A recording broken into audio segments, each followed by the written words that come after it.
आज तीन महापुरुषों महाकवि संत सूरदास बाबू बालमुकुंद गुप्त के लोक कवि पंडित लक्ष्मीचंद जी की प्रतिमाओं के अनावरण किया है।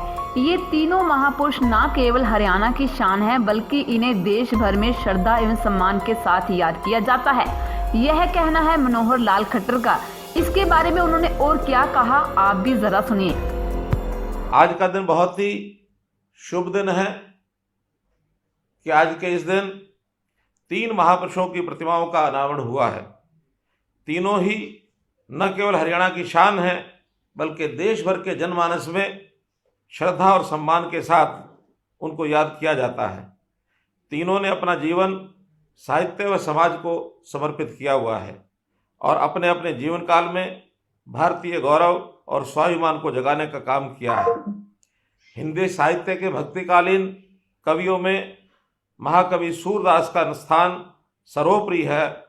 वे भगवान श्री कृष्ण के अनन्य भक्त और हिंदी साहित्य के सूर्य थे। उनका जन्म जिला फरीदाबाद के सीही नामक गांव में हुआ था। इसी प्रकार जिला रेवाड़ी के गुडियाणी गांव में जन्मे महान साहित्यकार, पत्रकार और भारतीय स्वतंत्रता संग्राम के वीर सिपाही बाबू बालमुकुंद गुप्त जी ने अपनी लेखनी के बल पर अंग्रेजी शासन को कड़ी चुनौती दी थी। इसी प्रकार जिला सोनीपत के गांव जाटी कला में जन्मे सूर्य कवि पंडित लक्ष्मीचंद जी ने भी पराधीनता के समय भारत की प्राचीन संस्कृति के गौरव को पुनः स्थापित करते हुए लोक साहित्य के माध्यम से भारतीयों के स्वाभिमान को जगाने का काम किया। मुझे गर्व है कि आज उनके पौत्र पंडित विष्णुदत्त जी भी आज इस समारोह में विद्यमान हैं। ये संयोग ही है कि पंडित लक्ष्मीचंद व बाबू बालमुकुंद गुप्त जी का 42 साल की अल्पायु में ही निधन हो गया। वे स्वर्ग को सिधार गए, लेकिन इतने कम समय में ही उन्होंने ये कर दिखाया जिसके लिए सदियों तक उन्हें याद रखा जाएगा। आज साहित्य अकादमी परिसर में तीनों महापुरुषों की प्रतिमा का अनावरण करते हुए मुझे गर्व और गौरव की अनुभूति हो रही है। इस पावन अवसर पर मैं आप सबको हार्दिक बधाई एवं शुभकामनाएं देता हूं।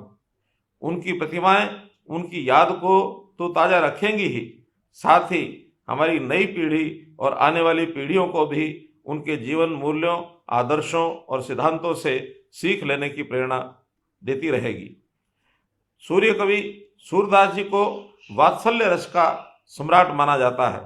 उनका जन्म 1540 ईस्वी और निधन 1620 ईस्वी में माना जाता है। उन्होंने भगवान श्री कृष्ण की बाल लीलाओं का इतना सजीव वर्णन किया है कि उनके साहित्य को पढ़ने अथवा उनके काव्य को सुनने वाला व्यक्ति उसी में खो जाता है।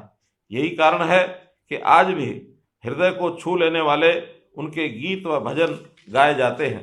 भले ही आज वे हमारे बीच नहीं हैं, लेकिन उनकी रचनाएं युगों युगों तक लोगों का मार्गदर्शन करती रहेंगी। साहित्य में उनके योगदान को सर्वाधिक माना जाता है।